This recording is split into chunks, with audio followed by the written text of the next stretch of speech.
So I'm sure that most of you have played Fortnite Chapter 5 by now. And if you've played Chapter 5, then you'll know very well that Fortnite have added weapon modding this season, but it's a little bit confusing. In this video, I'm going to be breaking down for you exactly what weapons have mods and which ones don't. I'm going to break down exactly where you can find modding stations on the map, how that mod station works, and then going to go through every single mod in the game and exactly what it does to your weapons. And then I'm going to finish off with a few different weapon combinations that you can use to really enhance your average Fortnite weapon.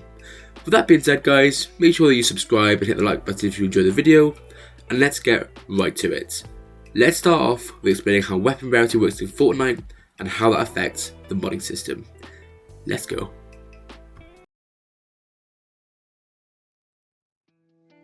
So essentially how the modding system works is it turns the rarity in Fortnite into a multi-tiered modding system.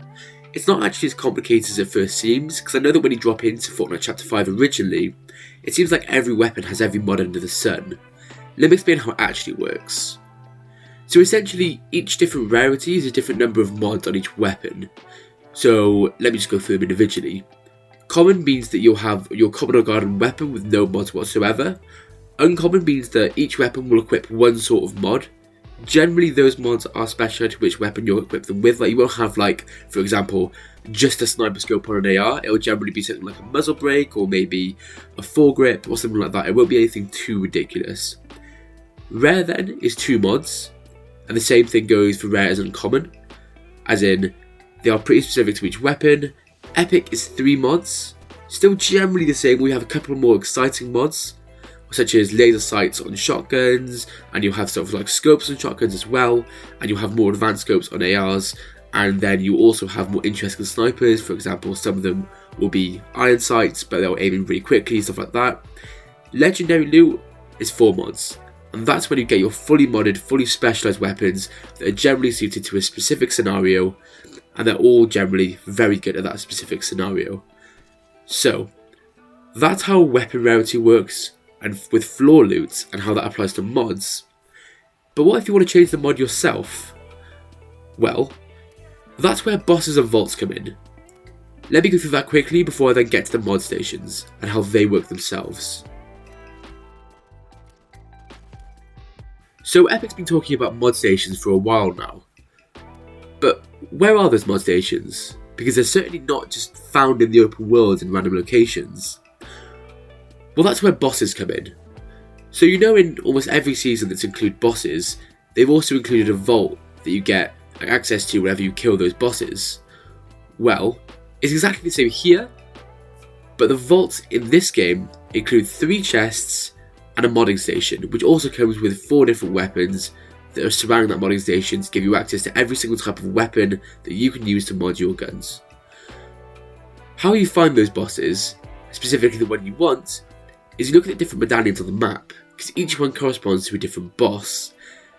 Let's just use this Peter Griffin medallion just as a demonstration to show you exactly what these will look like. They'll all show up big and clear on the map so you can see exactly where your target is, even within that location that they're in, because it'll tell you exactly what building they're in, exactly where they're going.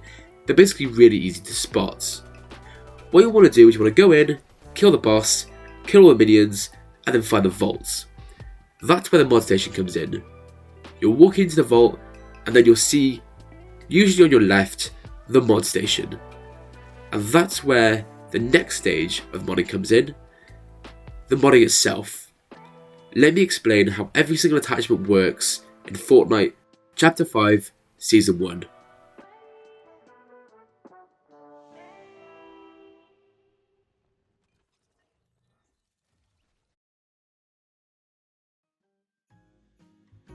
So before we get started properly into the modding section, firstly, be sure to subscribe.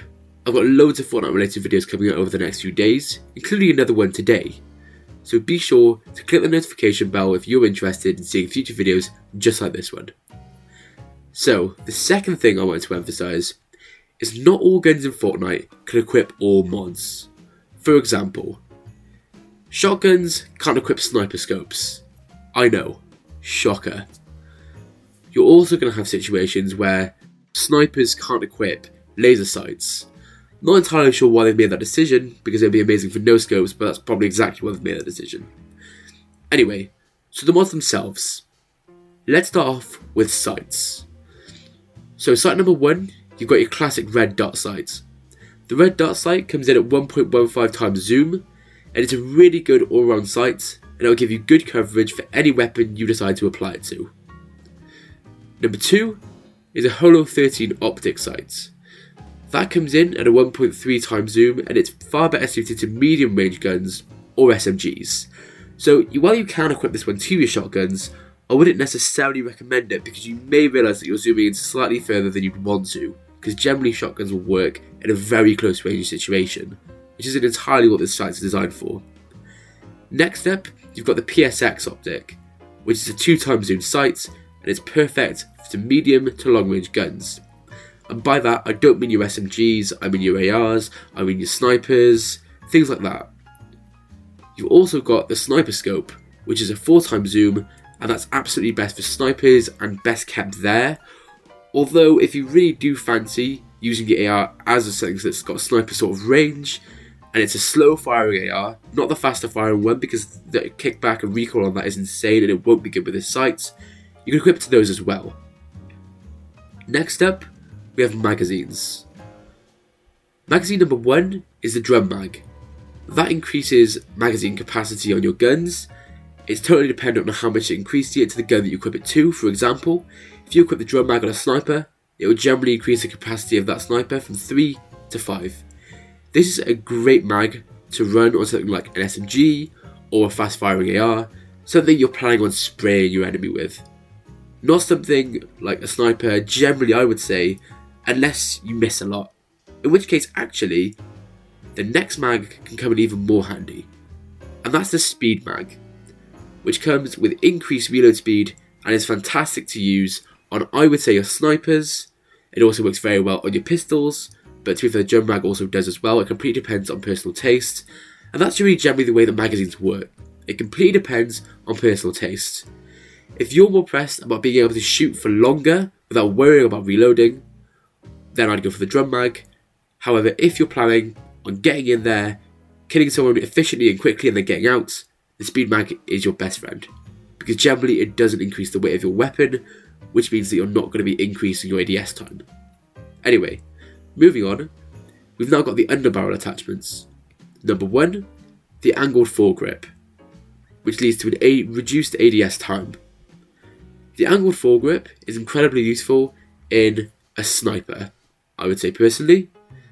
I personally actually prefer to keep this equipped to my snipers and not my ARs, but that's because I prefer ARs with a next attachment, and that's the vertical foregrip, which is the foregrip that I recommend that you equip on your shotguns or your ARs if you're not planning on rocking with a hipfire laser.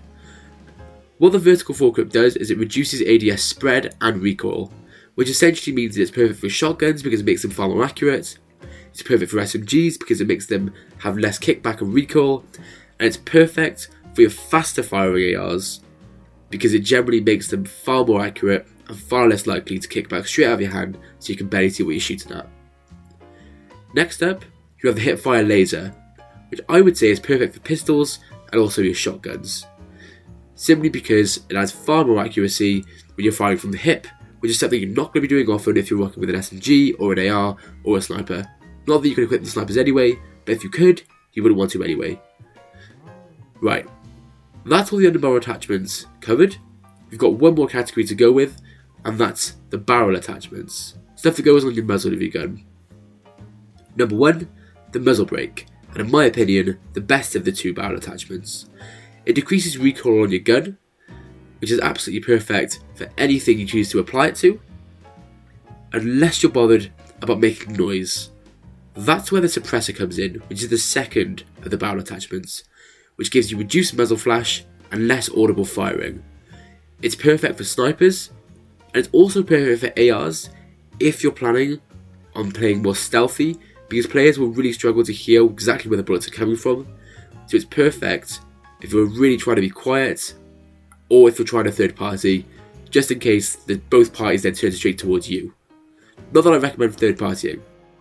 Although, let's be honest, every single player in this game third parties is just how battle royales work. But if that's your style of play, if you don't like engaging, I'd say a suppressor is actually your best bet here. So that's all the attachments that you can unlock in Fortnite Chapter 5 Season 1. Now, I've actually got a couple of decent weapon combinations to show you, ones that I use. So I'll go through those, and let me know in the comments whether you think they'd be good ideas or not. And also let me know if you've tried that. I want to hear your best weapon and attachment combinations in the comments. So with that being said, let's get to them.